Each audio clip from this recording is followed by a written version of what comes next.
Hey guys, आज हम पढ़ेंगे द हिंद ऑडियो टूल से कुछ वोकैब्स जो कि आपके जितने भी कॉम्पिटिटिव एग्जाम्स हैं, bank, SSC, UPSC, state bank से, इन सब के लिए बहुत जरूरी है. It is nothing just a 5 minute quick revision. You must take 5 minutes. Okay, so let's begin with the word disincentive. Disincentive जिसकी हिंदी मीनिंग होती है निरुत्साहित. ये अपोजिट है किसका? उत्साहित का. उत्साहित आपको पता है किसी को क्या करना, उत्साहित करना, एनकरेज करना किसी काम करने के लिए. और निरुत्साहित यानी कि एनकरेज ना हो पाना, डिस्करेज हो जाना, किसी चीज से क्या होना कि हिम्मत हार जाना, गिव अप कर देना, यही क्या होता है? निरुत्साहित. जैसे कि जब कोविड आया था या आने वाला था तो बहुत सारे लोगों ने अपना स्टार्टअप करने के बारे में सोचा था. ओके, जब कोविड का केस नहीं आया था उसके पहले की बात है.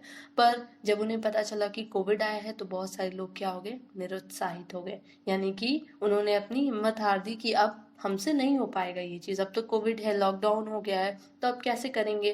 पर उनमें से कुछ लोग क्या थे कि कोविड में ही उन्होंने छोटी छोटी चीजें शुरू की और क्या हुए? सक्सेस हुए. ओके, और जो नहीं कर पाए वो क्या हो गए? निरुत्साहित हो गए. Okay, disincentive. Tending to discourage, इसका मतलब हो गया कि डिस्करेज हो जाना. ओके, इसके सिनोनिम्स हो गए deterrent, dissuasion, damper, impediment and hindrance. Next है ओवरसीज. अब समुद्र क्रॉस करके आना, समुद्र को पार करके आना, नहीं, ऐसा नहीं है इसमें कि समुद्र से छलांग लगा के आ जाना. इसको बोलते हैं विदेशी. ओके, ओवरसीज का मतलब होता है विदेशी, यानी कि उन पर्सन्स को कहते हैं जो दूर मीलों समुद्र पार करके आए हुए हों किसी भी ट्रांसपोर्ट के थ्रू. अगर वो समुद्र पार करके आए हैं तो वो पर्सन क्या कहलाते हैं? विदेशी. Okay, from another country that you have to cross the sea to get to. Okay, यानी कि कोई ऐसा पर्सन जो कि दूसरे कंट्री से बिलोंग करता हो और वो सी को यानी कि समुद्र को क्रॉस करके आए हो, पार करके आए हो उसे. ओके, तो इसके सिनोनिम्स एक्सोटिक, फॉरेन, अकाउंट और पेरिग्रिन फॉल्कन. पेरिग्रिन फॉल्कन एक बर्ड है. ओके, उस पक्षी को कहते हैं जो मतलब समुद्र पार करके आई हो, लेकिन ये पर्सन के लिए भी यूज करते हैं कि कहते हैं ना कि लाइक पेरिग्रिन फॉल्कन है वो. ओके, यानी कि समुद्र पार करके दूर से आया हुआ है. नेक्स्ट है इनफ्रक्टुअस. इनफ्रक्टुअस की हिंदी मीनिंग होती है निष्फल. ओके, निष्फल कहने का मतलब हो जाता है कि फेल हो जाना किसी चीज में, या फिर कोई चीज अच्छी नहीं होती है एकदम. आपने कोई स्टार्टअप ही किया बिजनेस को और वो क्या हो गया? निष्फल हो गया, यानी कि फेल हो गया, बेकार रहा, बेकार आप कह सकते हो. ओके, तो पॉइंटलेस और अननेसेसरी, यानी कि कोई ऐसी चीज जो पॉइंटलेस हो और अननेसेसरी हो, काम की ना हो, उस टाइम वो क्या हो? बेकार हो, तो उसे बोलते हैं इनफ्रक्टुअस. जैसे इसके सिनोनिम्स है unfruitful, fruitless, unproductive and ineffective. Okay, next है एक्सपीडाइट. एक्सपीडाइट की हिंदी मीनिंग होती है शीघ्र, यानी कि कोई चीज बहुत जल्दी होना, एकदम क्विक. ओके, तो शीघ्र क्या बोलते हैं उसको? Expedite. To make something happen more quickly, यानी कि कोई भी चीज जब बहुत तेजी से होता है तो उसे बोलते हैं एक्सपीडाइट. इसके सब fast, immediate, prompt, speed up, accelerate and Hari. Next attributable. Attributable की हिंदी मीनिंग होती है कारण, यानी कि वजह. ओके, एट्रीब्यूटेबल को क्या बोलते हैं? कारण कहते हैं, वजह कहते हैं. तो it is likely that it was caused by that event और सिचुएशन और पर्सन. ओके, तो कारण यानी कि स्पेशली किसी पर्सन के लिए या फिर किसी सिचुएशन के लिए, यानी कि इस चीज की वजह से ऐसा हुआ है, ये चीज होने का कारण तुम हो. ओके, तो यानी कि जो कारण होते हैं या उसे बोलते हैं एट्रीब्यूटेबल, यानी कि तुम एक एट्रीब्यूटेबल हो, तुम ही रीजन हो, तुम्हारी वजह से ये काम खराब हुआ है. ओके, इसके synonyms ascribable, due and imputable and referable. Next है डायस्पोरा. डायस्पोरा बहुत कॉमन वर्ड है, कई बार आता है और कई बार आप सुन चुके होंगे ये वर्ड. ओके, डायस्पोरा की हिंदी मीनिंग होती है प्रवासी. अब जैसे आपने ओवरसीज पढ़ा, विदेशी, उसी तरह ये भी है प्रवासी. यानी कि अब ओवरसीज मतलब ये कि उन्हीं पर्सन को कहेंगे जो समुद्र पार करके आए हो अनदर कंट्री से. ओके, दूर से. लेकिन डायस्पोरा में डायस्पोरा उस पर्सन को बोलते हैं जो अपने एंसेस्ट्रल होमलैंड से दूर रहता हो. यानी कि जैसे किसी का घर गांव में है और कोई शहर चला गया, बॉम्बे चला गया, दिल्ली चला गया, वहां पे वो जाके क्या हो गया?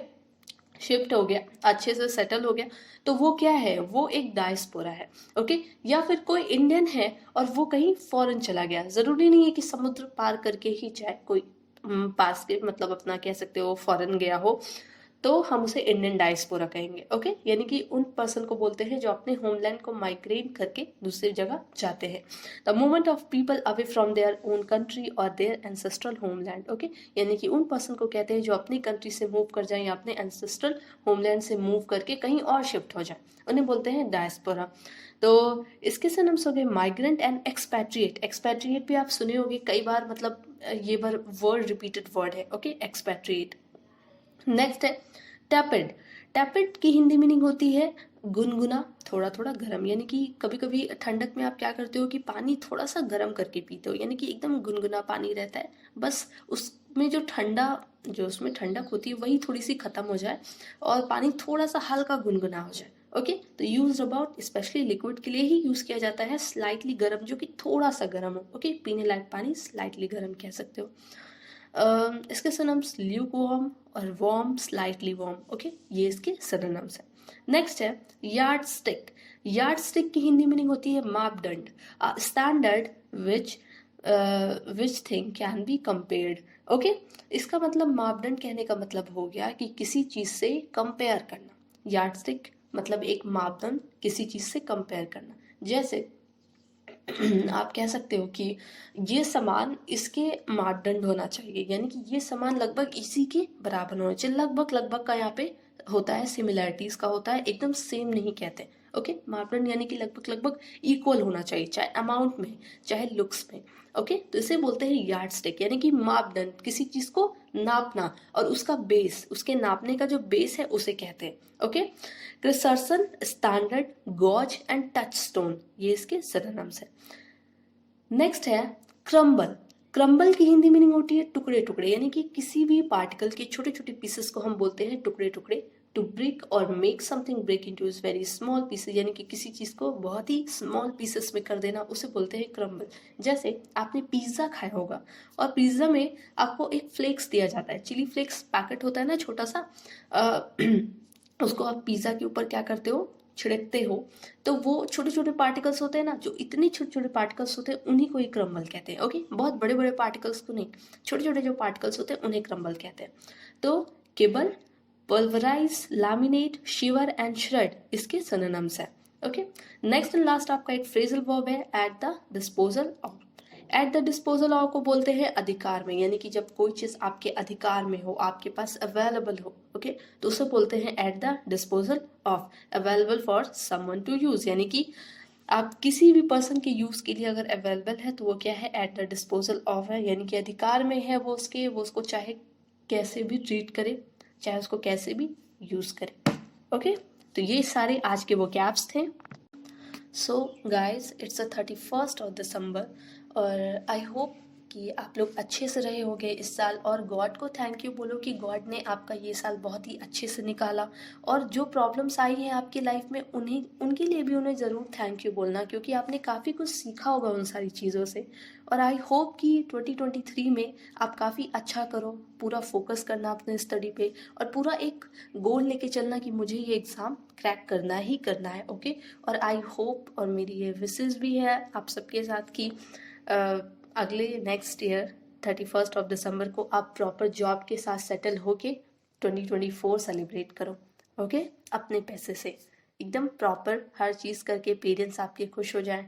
तो आई विश कि सब कुछ अच्छा हो आपके लिए and best of luck for your further future. Okay, thank you.